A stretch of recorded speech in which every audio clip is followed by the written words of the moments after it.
जय हिंद। लेकर आए हैं फिर से आपको केपी कॉलेज के इस ऑनलाइन प्लेटफॉर्म पर। और आज के टॉपिक के अंदर, आज की इस क्लास के अंदर हम चर्चा करने वाले हैं वायुमंडलीय दाब के बारे में। लगातार पीछे हम वायुमंडल के बारे में चर्चा करते आ रहे हैं और उसके बाद हम वायुमंडल के जो संगठन हैं, उसकी संरचना है, उसे हमने देख लिया है। नेक्स्ट हमने देखा कि वर्षा किस प्रकार से होती है और आज हम देखेंगे कि हवाएं किस प्रकार से चलती हैं। तो चलिए देखते हैं। तो सबसे पहले समझते हैं हवाओं को चलने के लिए जो चाहिए वो है वायु का दाब, क्योंकि वायु का दबाव जब लगेगा तो फिर हवा, जैसे यहाँ पर हम प्रेशर लगाते हैं, दो हथेलियों के बीच में जब हम प्रेशर लगाएंगे तो बीच की हवा जो है वो बाहर की ओर जाएगी। बीच की हवा क्या होगी? बाहर की ओर जाएगी। इसका मतलब हम यहाँ से समझ सकते हैं कि जैसे ही वायु का दाब बढ़ाया जाता है, यानी दबाव बढ़ाते हैं, तो बीच में दबाव बढ़ता है और बाहर जो होता है वो दबाव कम होता है। इसीलिए हवा अधिक दाब से कम दाब की ओर बहती है। तो चलिए इसी के साथ हम शुरू करने वाले हैं आज के इस टॉपिक को। और सबसे पहले हम समझने वाले हैं वायु दाब के बारे में। वायु दाब, जिसे कि बैरोमीटर के द्वारा समझा जाता है, जाना जाता है, और जिसकी नापने की जो इकाई है वो होती है मिलीबार। वायु दाब को किस में मापा जाता है? यानी मापने के लिए यंत्र है बैरोमीटर, और किस इकाई में मापा जाता है? तो मिलीबार में मापा जाता है। अब ये वायुदाब होता क्या है? वायुदाब एक पर्टिकुलर क्या किया गया, देखा गया कि वायुदाब जो है, जैसे हम नॉर्मल वायुदाब कह सकें, वो कितना होता है। तो औसतन समुद्र जो है, समुद्र की सतह पर जो वायु के द्वारा लगाया गया दबाव है वो होता है 1013 मिलीबार। तो इसे हम कहते हैं नॉर्मल वायुदाब कहते हैं। अगर 1013 से अधिक होगा तो वो अधिक वायुदाब में काउंट आएगा, और अगर उससे कम होगा तो वो न्यून वायुदाब में गिना जाएगा, निम्न वायुदाब में गिना जाएगा। तो आप समझ गए हैं। सबसे पहले देखिए जरा कि वायुमंडलीय दाब पृथ्वी पर हवाओं का दबाव होता है। वायुमंडलीय दाब किसे कहते हैं? पृथ्वी पर हवाओं के दबाव को कहते हैं। और ये जो दबाव है ये हवाओं के द्वारा लगाया जाता है, और यह पृथ्वी के धरातल पर पृथ्वी की गुरुत्वाकर्षण शक्ति के कारण टिका हुआ है। अब वायुमंडल हमने चर्चा की थी कि यह क्यों टिका हुआ है? गुरुत्वाकर्षण के कारण टिका हुआ है।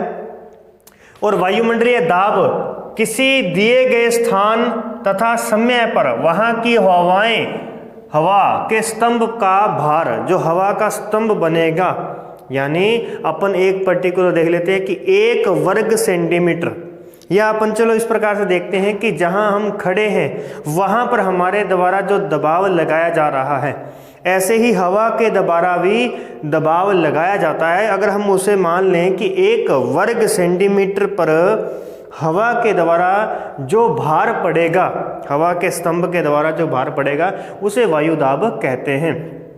और इसी वायुदाब के कारण ही हमारा जो ये शरीर है सुडौल इस प्रकार से टिका हुआ है, क्योंकि जैसे ही अंतरिक्ष में जाते हैं तो वहाँ कोई वायुदाब नहीं होता है, जिस वजह से हर चीज़ें जो होती हैं वो फटना शुरू हो जाती हैं। यानी क्योंकि अपने अंदर भी प्रेशर है, अपने अंदर प्रेशर है, और यदि हम अंतरिक्ष में जाएंगे तो वहाँ जाकर के एक तरबूज की तरह फट जाएंगे।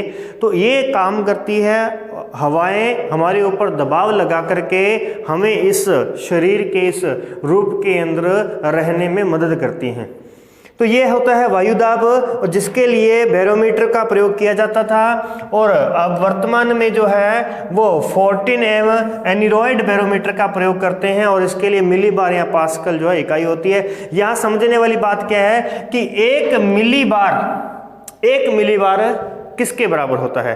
तो 1 मिलीबार आप समझिएगा कि 1 वर्ग सेंटीमीटर के ऊपर, 1 वर्ग सेंटीमीटर सतह है, उसके ऊपर हमने 1 ग्राम वजन डाल दिया तो वो समझो 1 मिलीबार है। 2 ग्राम वजन डाल दिया तो वो 2 मिलीबार है। इसी प्रकार अगर हमने 1000 ग्राम वजन डाला तो वो कहलाता है 1000 मिलीबार।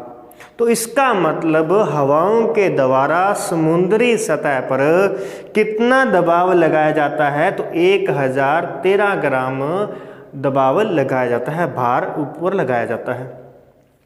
अब इस प्रकार से 1 ग्राम के लिए कोई थोड़ी सी ऊंचाई तो बनेगी कि यदि हमने एक स्तंभ बना रहे हैं, सबसे पहले इस सतह पर 1 ग्राम हमने रखा, फिर हमने 2 ग्राम वस्तु का भार रखा, 3 ग्राम, 4, इस प्रकार से हमने रखा। तो ये जो हमारे पास में 1000 ग्राम रखने के लिए, क्योंकि हमें रखना कितने एरिया में है, ओनली 1 वर्ग सेंटीमीटर एरिया में रखना है। तो यदि हम इसके ऊपर रखते हैं तो आप देखेंगे कि इस प्रकार से ये कितना ऊंचाई तक जाएगा, ये स्तंभ कितना ऊंचा जाएगा, तो ये जाएगा 75 सेंटीमीटर, कितना 75 सेंटीमीटर जाएगा। और 76 सेंटीमीटर जो पारा ऊंचा उठता है ना, ये होता है वायु का सामान्य वायु दाब।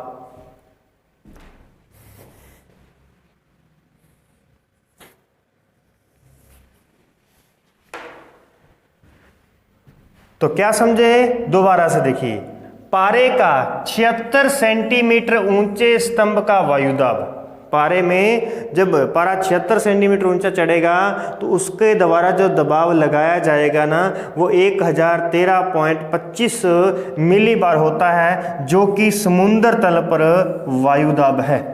तो यहाँ से आप याद रखिएगा, 1 वर्ग सेंटीमीटर के ऊपर 1 ग्राम भार डालेंगे तो वो 1 मिलीबार कहलाएगा, 2 ग्राम डालेंगे तो वो 2 मिलीबार है। इसी प्रकार 1013 मिलीबार डालेंगे तो वो 1013 मिलीबार कहलाएगा।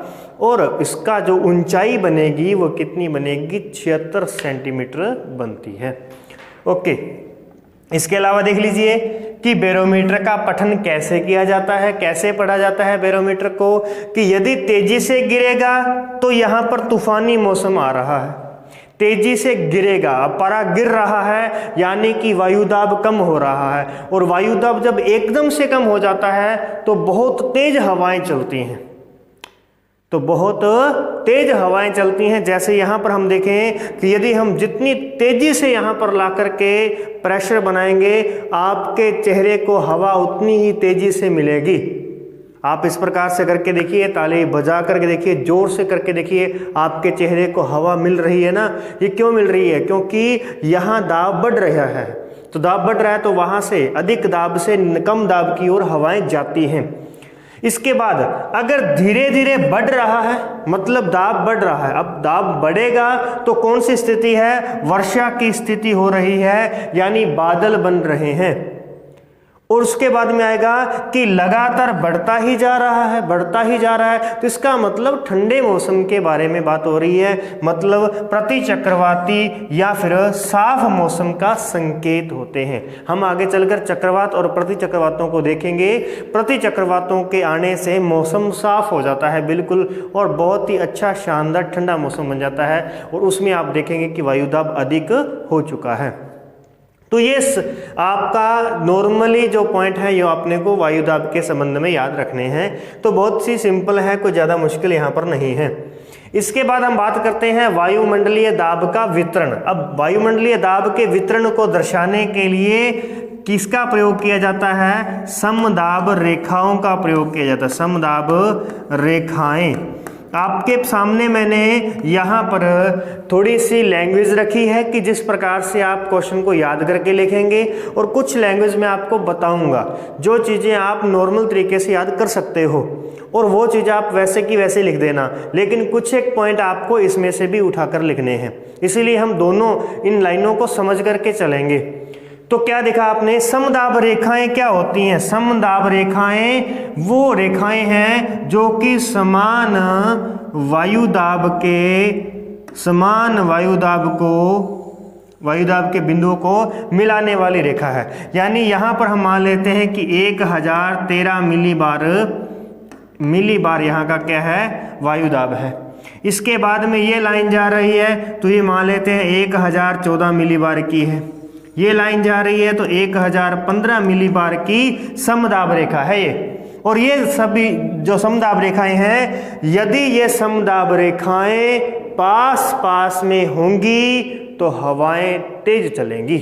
कैसे, यहाँ देखिए, यानी इस इलाके में वायुदाब है 1013, ठीक है। इसके बाद में यहाँ पर हम देखते हैं 1014, उसके बाद में 1015, इस प्रकार से करते करते यहाँ पर हम पहुँचे और यहाँ हमने देखा कि 1025 हो चुका है मिली बार। और क्योंकि हवाएं जो होती हैं वो हाई प्रेशर से, अब ये हाई प्रेशर है क्योंकि उच्च दाब है, और यहाँ पर औसत है, और औसत है यानी इस तरफ कम हो रहा है, प्रेशर कम है, तो इसलिए लो प्रेशर हम कहेंगे। तो हाई प्रेशर से लो प्रेशर की ओर हवाएं चलेंगी। अब जितनी ये पास पास में होंगी उतनी हवा तेज आएगी, और जितनी ये रेखाएं समदाब रेखाएं दूर दूर होंगी ना, उतनी हवाएं स्लो चलेंगी। तो इससे क्या होता है, इसे कहते हैं, जितनी पास होंगी उसे हम कहेंगे यहाँ पे वायु दाब की ढाल प्रवणता, इसे कहते हैं ढाल प्रवणता कहते हैं, क्योंकि ये शब्द थोड़ा सा आपको आगे चल करके तंग करेगा, इसीलिए मैंने आपको यहाँ पर पहले ही स्पष्ट कर दिया है इसके बारे में कि ये दाब प्रवणता किसे कहते हैं। चलिए एक बार थोड़ा सा रीड कर लेते हैं, देख लेते हैं। तो क्या देखा आपने, समान वायुदाब वाले स्थानों को मिलाने वाली रेखा को समदाब रेखा कहते हैं, और समदाब रेखाओं की परस्पर जो दूरियां हैं ना, ये जो दूरियां हैं ये डिपेंड करती हैं तापमान पर डिपेंड करती हैं। दूरियां वायुदाब में अंतर की दिशा और उसकी दर को दर्शाती हैं। ये किसको दर्शाती हैं, उसकी दिशा, की वायुदाब की दिशा किस तरफ है, यानी यहाँ पे चल रहा है इस प्रकार से, ऐसे ऐसे जाते जाते बाद में ये कुछ इस प्रकार से चलने लग गया, तो इसका मतलब हमें यहाँ से पता चल गया कि वायुदाब इस ओर जाएंगे तो बढ़ेगा, और वायुदाब इस ओर जाएंगे तो फिर से क्या हो जाएगा, घटने लग जाएगा। तो ये इसकी दिशा को बताने में सहायक होती हैं, और उसकी दर कि वो किस दर से बढ़ रहा है या किस दर से वो घट रहा है। इसके बाद हम देखिए, अब इसे क्या कहेंगे, बैरोमेट्रिक ढाल कहते हैं। बैरोमेट्रिक ढाल भी कहा जाता है, यानी दाब प्रवणता। ये होती है क्या, दाब प्रवणता होती है कि दाब में चेंजिंग किस प्रकार से आ रही है। तेजी से चेंज आ रही है तो वो तीव्र ढाल प्रवणता कहलाएगी, धीरे धीरे आ रही है तो उसे मंद ढाल प्रवणता कहते हैं।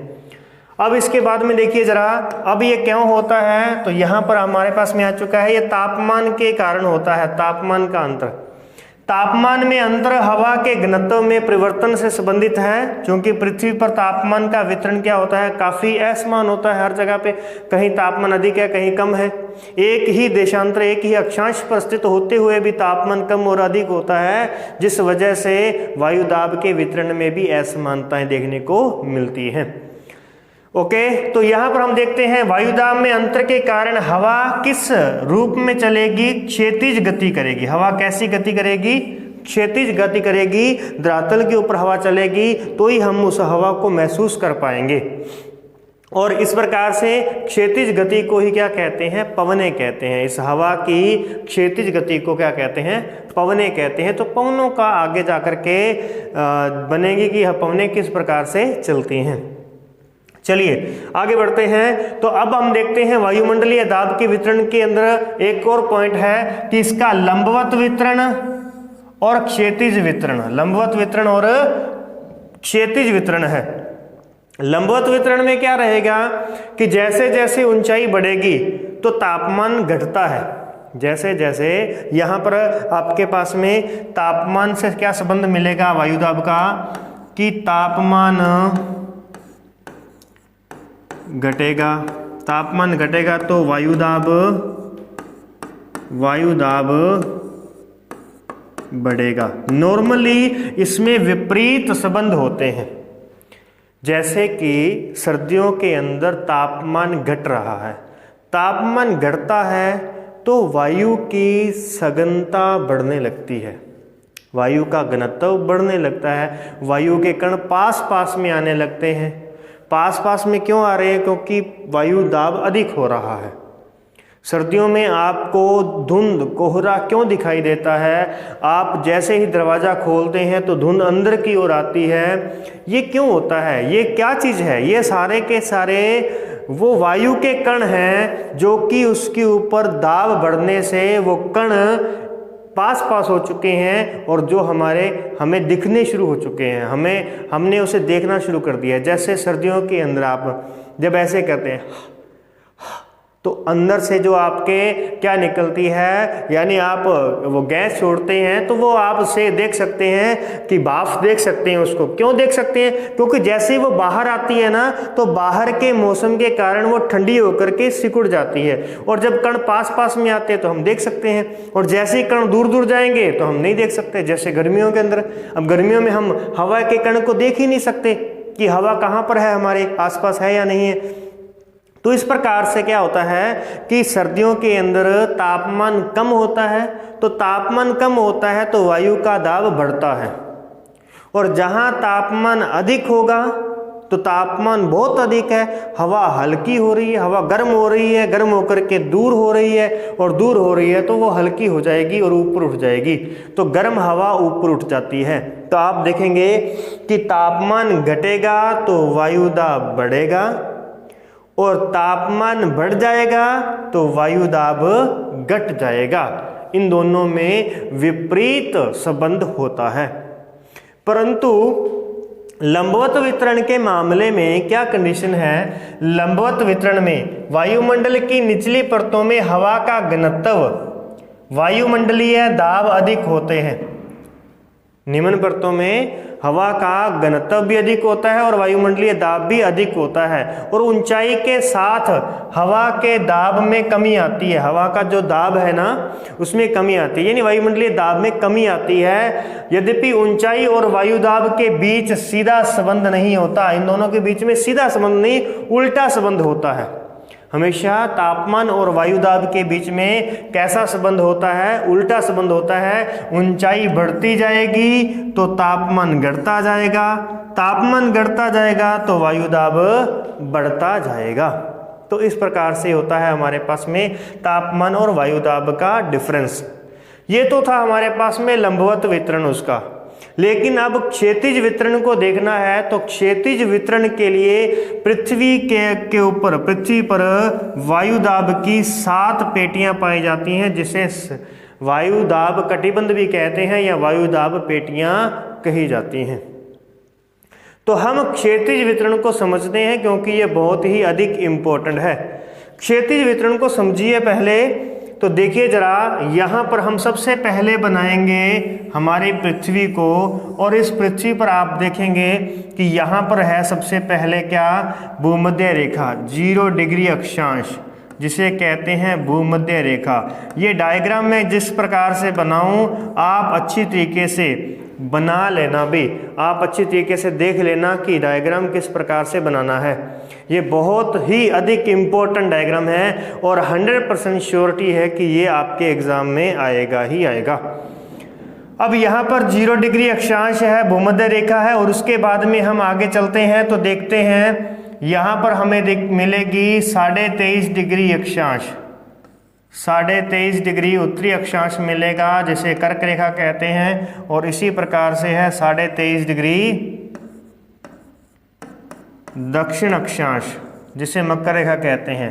परंतु यहाँ हमें इनकी कोई आवश्यकता नहीं है। हम देखेंगे कि इस 0 डिग्री के ऊपर ताप बहुत अधिक रहता है, तापमान यहाँ पर क्या होता है? तापमान अधिक है। तो क्या रहे, वायु दाब कैसा रहेगा भी? जल्दी से सोच करके बताओ, अपने मन के अंदर सोचो कि तापमान यहाँ बहुत अधिक है, तो फिर वायु दाब कैसा रहेगा? कम रहेगा। तो वायु दाब कम रहेगा, तो कितने इलाके में वायु दाब कम रहेगा भी? तो वायु दाब कम रहेगा 5 डिग्री नॉर्थ से लेकर के 5 डिग्री साउथ अक्षांशों के मध्य यहाँ पर हमें वायु दाब कम देखने को मिलेगा। और इस प्रकार से हम यहाँ पर इसका नाम लिख देंगे विषुवत रेखीय, क्योंकि भूमध्य रेखा का एक और नाम है विषुवत रेखीय निम्न वायुदाब पेटी, निम्न वायुदाब पेटी। अब देखिए, हम देख क्या रहे हैं? हम देख रहे हैं वायुदाब पेटियां, वायुदाब की पेटियां देख रहे हैं। तो वायुदाब पेटियां कितनी हैं? तो 7 पेटियां हैं। इसमें से ध्यान रखिएगा, यहाँ पर हमें 4 पेटियां जो हैं ये मिलेंगी गतिजन्य और 3 पेटियां हमें मिलेंगी तापजन्य, यानी जिनका का जन्म तापमान के कारण हो रहा है वो 3 पेटियां हैं और जिनका जन्म गति के कारण हो रहा है वो 4 पेटियां होगी। अब ये होगी हमारे पास में विषुवत रेखीय निम्न वायुदाब पेटी। इसका जन्म कैसे हुआ? तापमान अधिक होने के कारण हुआ। और ऐसे ही आप ध्यान रखेंगे कि यहाँ पर ध्रुवों पर क्या होता है, 80 डिग्री से लेकर के ध्रुवों तक, 80 डिग्री उत्तर से लेकर के नॉर्थ पोल और 80 डिग्री साउथ से लेकर के साउथ पोल तक, यहाँ पर हमें तापमान क्या रहेगा, तापमान बहुत बहुत कम रहेगा। तापमान यहाँ पे कम है, तो कम तापमान के कारण वायु दाब कैसा है, उच्च है, उच्च वायुदाब। अब उच्च वायुदाब पेटी हमें यहाँ मिलेगी तो इसका नाम रहेगा ध्रुवीय, ध्रुवीय उच्च वायुदाब पेटी। और ऐसी की ऐसी एक पेटी हमें नीचे मिलेगी ध्रुवीय, ध्रुवीय उच्च वायुदाब पेटी। अब क्या होगा कि ध्रुवीय उच्च वायुदाब पेटी यहाँ हाई प्रेशर है और विषुवत रेखीय निम्न वायुदाब पेटी यहाँ पर क्या है, लो प्रेशर है। इस एरिया में क्या रहेगा, लो प्रेशर रहेगा। यहाँ पे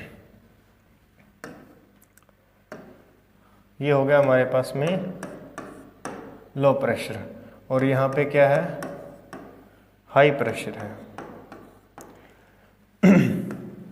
अब देखिए, जब यहाँ से पवनें ऊपर उठेंगी, क्योंकि तापमान बढ़ रहा है, तापमान बढ़ रहा है तो वायु का दाब कम हो रहा है, यानी कम वायु दाब लग रहा है, दाब कम लग रहा है। क्यों? क्योंकि हवा हल्की होकर के ऊपर उठ रही है।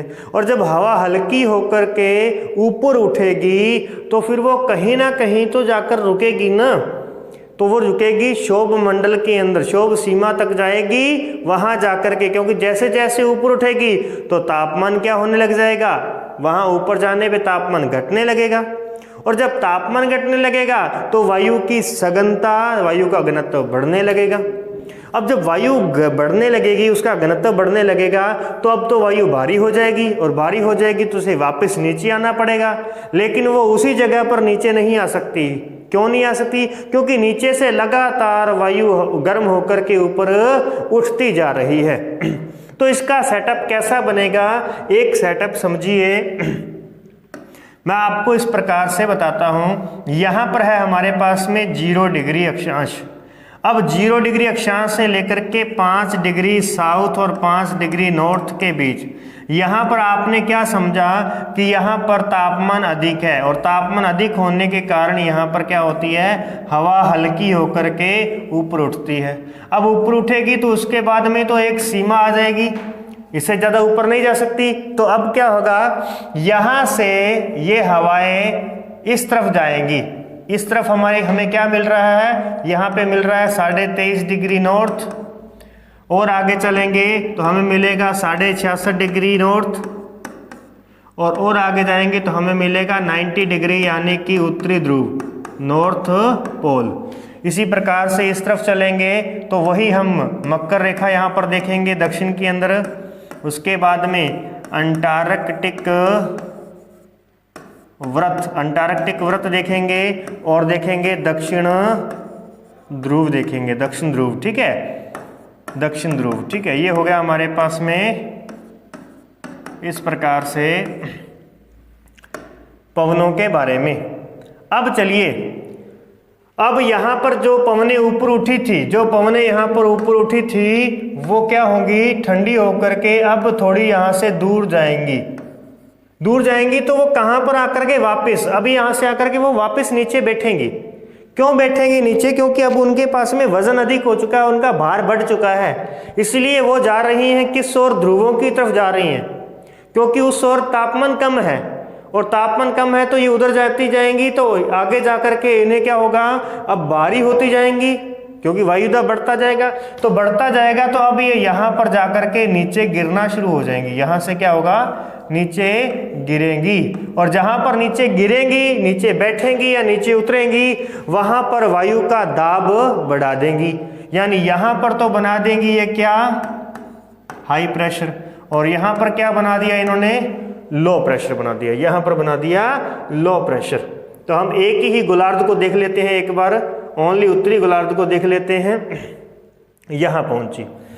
अब इस तरफ क्या था हमारे पास में, ध्रुवों पर तो क्या था ऑलरेडी, यहाँ पर क्या था, वायु दाब कैसे है, अधिक है, हाई प्रेशर है। यहाँ पर क्या है, हाई प्रेशर है। चलिए अब यहाँ पर लो बना, उसके बाद में हाई प्रेशर बना, तो इस बीच एक और हमें क्षेत्र मिलेगा 60 से लेकर के 65 के बीच का, जहाँ पर फिर से निम्न वायुदाब बनेगा। जहाँ पर क्या बनेगा, निम्न वायुदाब बनेगा।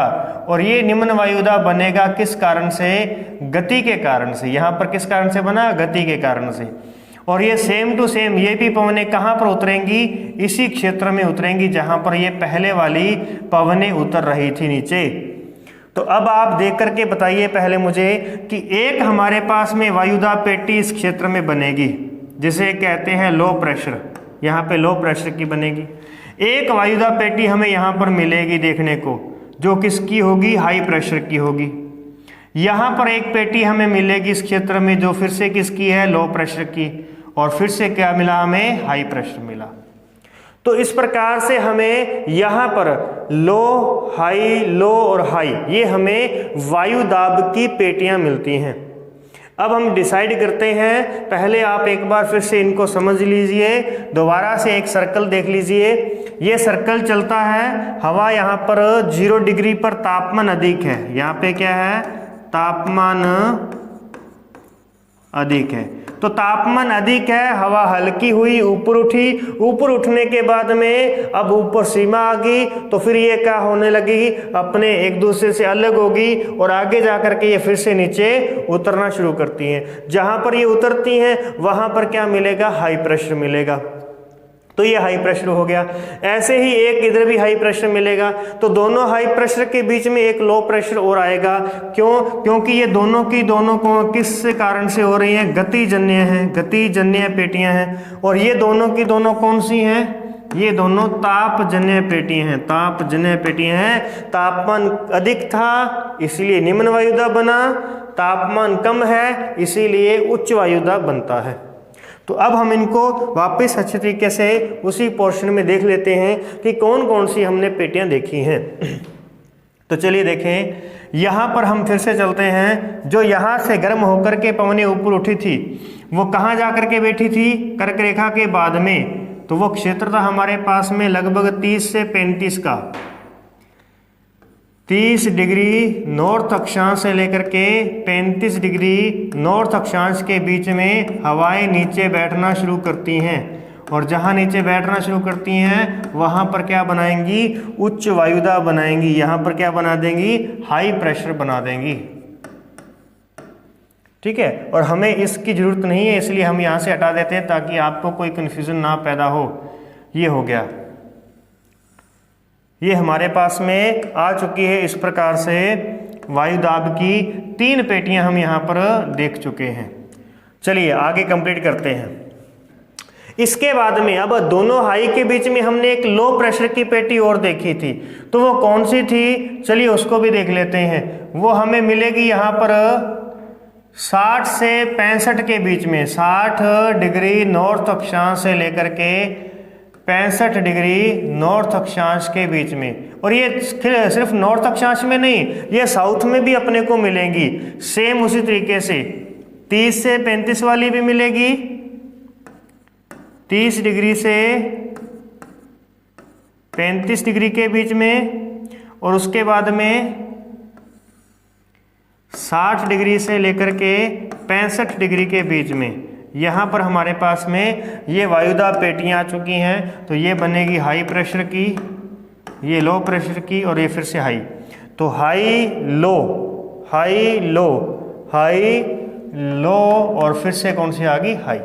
तो इस प्रकार से आपने देखा कि यहाँ पर 4 पेटियां जो हैं, 4 पेटियां वो उच्च वायुदाब की हैं, हाई प्रेशर की 4 पेटियां हैं, और लो प्रेशर की कितनी हैं, 3 पेटियां हैं। 3 पेटियों को अगर हम अलग से इनके जन्म से बात करें तो 3 पेटियों का जन्म ताप के कारण हो रहा है और 4 पेटियों का कारण गति के कारण हो रहा है। तो इस प्रकार से हमारे पास में ये जो है वायुदाब पेटियां बनती हैं। अब इनके नाम देख लीजिए। ये 23.5 डिग्री तक तो हमें उष्ण क्षेत्र मिलता है। यहाँ तक कौन सा क्षेत्र मिलता है, उष्ण। इसके बाद में मिलेगा उप उष्ण, यानी कम उष्ण मिलेगा, इसलिए हम इसे कहेंगे उपोष्ण उच्च वायुदाब पेटी। इसके ऊपर चलेंगे तो ये तो ध्रुवीय है और ये ध्रुवों से दूर है, यानी इसे कहेंगे उपध्रुवीय वायुदाब पेटी। ऐसे कैसे सेम नीचे देखेंगे तो इसे कहेंगे उपोष्ण उच्च वायुदाब पेटी और इसे कहेंगे उपध्रुवीय निम्न वायुदाब पेटी। तो इस प्रकार से ये हमारे पास में कुल मिलाकर के 7 पेटियां हो चुकी हैं। कुल मिलाकर यहाँ पे हमारे पास में 7 पेटियां हो चुकी हैं। ध्रुवीय उच्च वायुदाब आ चुकी है, ध्रुवीय उच्च वायुदाब आ चुकी है। दूसरी हमारे पास में कौन सी आ चुकी है, उपध्रुवीय निम्न वायुदाब है। तीसरी उपोष्ण उच्च वायुदाब है। चौथी यहाँ पे विषुवतरेखीय निम्न वायुदाब है। 5वीं फिर से कौन सी आ गई, उपोष्ण उच्च वायुदाब। 6ठी है उपध्रुवीय निम्न वायुदाब और 7वीं है ध्रुवीय उच्च वायुदाब है। अच्छे तरीके से वीडियो को रोककर आराम से देख लीजिएगा कि किस प्रकार से हमने इनकी ये डायग्राम बनाया है। यही सेम टू सेम डायग्राम हमें पवनों के टॉपिक में भी बनाना है, क्योंकि यहीं से हम देखेंगे कि पवनें होती हैं जो वो हाई प्रेशर से लो प्रेशर की ओर चलती हैं। तो इस प्रकार से हमें पवनों का आगे मार्ग तय करना है कि इनका मार्ग कौन सा रहने वाला है। तो ठीक है, आज फिलहाल अपन इतनी ही चर्चा करते हैं, बाकी चर्चा हम आगे चलकर करेंगे। वायुमंडलीय पेटियों के बारे में आपको यहाँ पर अच्छे तरीके से दिया गया है। जहाँ पर भी आपको कन्फ्यूज़न लगे वो आप मुझे बता देना और ये आपके पास में वायुमंडलीय पेटियाँ कंप्लीट हो जाएंगी। और नेक्स्ट हम बाद में देखेंगे वैश्विक पवन संचलन यानी पवनों के बारे में। आज की वीडियो आपको कैसी लगी है कमेंट में बताना मत भूलिएगा। आज हम लाइव नहीं आए हैं तो कोई दिक्कत नहीं है, नेक्स्ट टाइम फिर से अपन लाइव चर्चा करते रहेंगे। मिलते हैं नेक्स्ट वीडियो के अंदर, तब तक के लिए नमस्कार, जय हिंद।